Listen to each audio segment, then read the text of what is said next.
මේ තියෙන මම අද ගත්ත ට්‍රේඩ් එක ඔයාලට පේනව නේද මෙතන බයි ඕඩර් එකක් තියෙනවා කියලා. මෙතන බයි ඕඩර් එකක් තියෙනවා. එතකොට මේ බයි ඕඩර් එක ගන්න තියෙන මම මේ හරියේ. එතකොට දැනට මාකට් එක ප්‍රොෆිට් එකේ තියෙන්නේ. ඔයාලට පේනවා ප්‍රොෆිට් එකේ තියෙන මාකට් එක. එතකොට මගේ ටේක් ප්‍රොෆිට් එක මම මේ වගේ තැනක දැන් තියලා තියෙනවා. නමුත් මගේ ටේක් ප්‍රොෆිට් එක මෙහෙම තිබ්බට මේක ස්ටැටික් නෙමෙයි. ඒ කියන්නේ මම මේ ට්‍රේඩ් එක මොනිටර් කරන නිසා sometimes ට්‍රේඩ් එක මම ක්ලෝස් කරන තැන වෙනස් වෙන්න පුළුවන්. දැන් නම් ටේක් ප්‍රොෆිට් එක මෙතන තිබ්බට වෙනස් වෙන්න පුළුවන්. ඒකට හේතුව මගේ තව zone එකක් තියෙනවා මෙන්න මේ zone එක. ඒතර මේ zone එකට මම උඩින් තමයි තියලා තියෙන්නේ. මම ගොඩක් වෙලාවට මේ zone එක ගාවට යනවා. දැනට මම අර ටේක් ප්‍රොෆිට් එක තිබ්බේ වේගෙන් මාකට් එක මූව් වුණොත් ඔය වගේ තැනකදී මට මාකට් එකේ ට්‍රෙන්ඩ් එක අල්ල ගන්න පුළුවන් නිසා. හරි ඒක ගැන මම ලොකු කතාවක් කරන්න මම කියවන මනි මැනේජ්මන්ට් එක රිස්ක් මැනේජ්මන්ට් කියන එක මම වෙනම පොඩ්ඩක් පැහැදිලි කරලා දෙන්නම්. ඒතර මම මේ එන්ට්‍රි ගත්ත එකයි වැදගත් වෙන්නේ. දැන් මේ වල ලයිව් ට්‍රේඩ් එකම පෙන්නන්නේ ඒකයි මේ නැත්තම් අර හැබරිස්සම හිතරමනේ මේක මේ කතා කරාට මේක වෙන්නේ වෙනස් විදිහකට කියලා. ඉතින් මම එදා මම පොඩ්ඩක් පැහැදිලි කරා. මම එදා පොඩ්ඩක් කරපු පැහැදිලිකම මම චුට්ටක් ආයෙ මතක් කරලා ඉන්නම්. මම වලට එදා පැහැදිලි කරේ මම මෙන්න මේ වගේ තැනකින් මාකට් එක මෙන්න මේ තැනට ආවොත් එහෙම මම බයි හොයනවා කියලා මම ඔයාලට කිව්වා. හැබැයි මම ඔයාලට තව දෙයක් කිව්වා මාකට් එක මෙතෙන්න එනවා නම් මම බයිස් හොයන ක්‍රමයක් තියෙනවා. මෙතෙන්න මාකට් එකෙදී මම බලනවා කිව්වා hidden divergence. ඒතර මෙන්න මේ හරියේ මෙන්න මෙයයි මෙන්න මෙතෙන්දෙද්දී ඔයාලට පේනවා මෙතන hidden divergence එක තියෙනවා. මේ මාකට් එකෙන් පෙන්නන්නේ මෙතන මේ මෙන්න මෙතන මට පෙන්නන්නේ මේ හරිය මට hidden divergence තියෙනවද ඔව්. ඒතර මම බයි එකක් කරන්නේ නැහැ නේ. මං කියන්නේ පැහැදිලි නේද? මං ආයෙත් පොඩ්ඩක් සරලව කියනවා.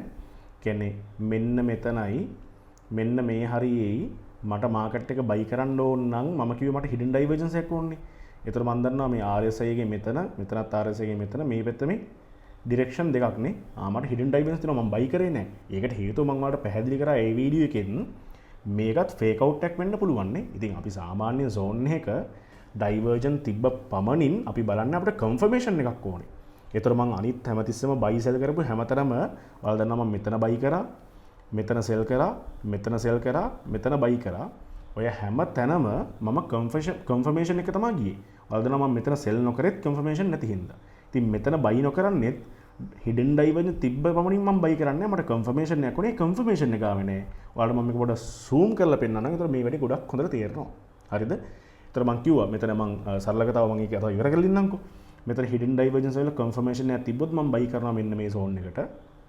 එහෙම නැත්නම් breakout එකක් නැත්නම් fake out යන්නේ මේක breakout ලා fake out වුණොත් එහෙම මම ආය sell කරනවා selling point එකක් ආවොත් එහෙම නැත්නම් මෙන්න මේ zone එක buying zone එකක් විතර මම තියන් ඉන්නවා තාමත් කියලා. හරි. ඉතින් ඇත්තටම අද උනේ ඒක තමයි මේ zone එක මම buying zone එකක් විතර තියාගත්ත එක තමයි. හරිද?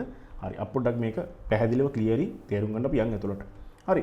දැන් ඔයාලට පේනවා ඔයාලා දන්නවා මෙන්න මේක මේ zone එක. කියන්නේ මේ මම මේ මාක් කරන මේ zone එක අපේ මොන zone එකක්ද? supportive zone එකක්. ඒකට හේතුව අපි දන්නවා අර පළවෙනි වීඩියෝ එක බලන්න අවස්ථා කීපෙදී එයා supportive zone එකක් විතර ඇඩ් කරා. ඉතින් මම ඒක නම් කරගත්ත මට තියෙන ටිකක් ස්පෙෂල් key zone එකක් විදිහට. ඒතර ඔයාලා දන්නවා මෙන්න මෙතනත් එයා break කරා. නමුත් ඒක fake out වුණා. මෙතනත් නැවත break කරා. ආයෙ fake out වුණා. ඊට පස්සේ fake out ලත් එයා ලොකු strong වෙන momentum එක වැඩි විදිහට එයා අප් වුණා. ආයෙ මෙතනත් එයා fake out එකක් කරගත්තා. ඉතින් තාම මට මේ zone එක මොන zone එකද? supportive zone එකක්. ඉතින් මම support zone එකේ හින්දා මම මේ zone එකේදී හැමතිස්සෙම try කරන්නේ මොකද්ද? buy වෙයි කියන කතන්දරේ ඉන්න. එතකොට මම buy කරේ හරියටම මේ බලන්න. ඔයාලට hidden divergence මේ regular divergence එකක් එද්දි. ඔයාලා දන්නවා මෙන්න මේක තමයි මගේ price එකේ low එක. ඊට පස්සේ මගේ price එකේ තව low එකක් හදනවා මෙතන. හැබැයි මගේ algorithm එකේදී මෙතන හදන්නේ බරෝද 6 highs. එහෙනම් ඔයාලට පේනවා මේ මොකද්ද මේ තියෙන්නේ? අන්න contradiction එකක් නේ. විසංවාදයක් තියෙනවා. එහෙනම් අපි දන්නවා උතන තියෙන්නේ divergence එකක්. හරි මම ඔක clearly පොඩ්ඩක් mark කරලා ඉන්නම් ඔයාලට divergence එක පේන්න. ඔන්න ඔහම තමයි divergence එක තියෙන්නේ. අනිත් එක මම කිව්වා මම confirmation එකක් එනකන් ඉන්නවා කියලා.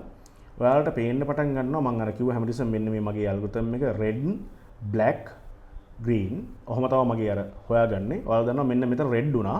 ඔයාලට මෙන්න මෙතන පේනවත් දන්නේ නැහැ. මෙන්න මෙතන black වුණා. ඒතර මම black වෙලා යන confirmation channel එකට තමයි මම buy එක දැම්මේ හරියටම. ඔයාලට පේනවා මම buy එක දාලා තියෙන්නේ මෙන්න මේ channel එකට. ඔයාලට පේනවනේ මෙන්න මේ channel එකට දාලා තියෙන buy එක. පැහැදිලි නේද? ඒතර දැන් market එක buy වුණා. මෙන්න මෙතන දක්වා buy වුණා. දැන් ආයෙත් මෙහෙම හැදිලා තියෙනවා. sometimes කොහොමත් මේක වෙනස් වෙන්න පුළුවන්. buy එක මූණ වෙන්නත් පුළුවන්. මේක loss එකක් දක්වා එන්නත් පුළුවන්. කොහොමද ප්‍රශ්නය මම decision එක take කරලා ඉවරයි.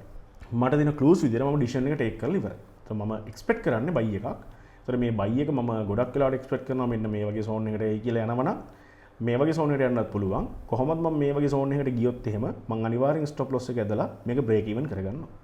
ඔයාලට තේරෙනවා ඇති මෙන්න මේ වගේ zone එකකට ගියොත් එහෙම මම අනිවාර්යෙන් break even කරගන්නවා මගේ trade එක. ඒතර මට risk එකක් නැහැ. මට risk එකක් නැහැ. ඉතින් ඔන්න ඔහොමයි. සාමාන්‍යයෙන් මෙන්න regular divergence දැක්කා. මට support zone එකක් confirmation එක ගත්තා මගේ algorithm එකනොත් සහ candles වලිනුත් මම confirmation එකක් ගත්තා. මම trade එකට enter වුණා. මම already in the money profitable.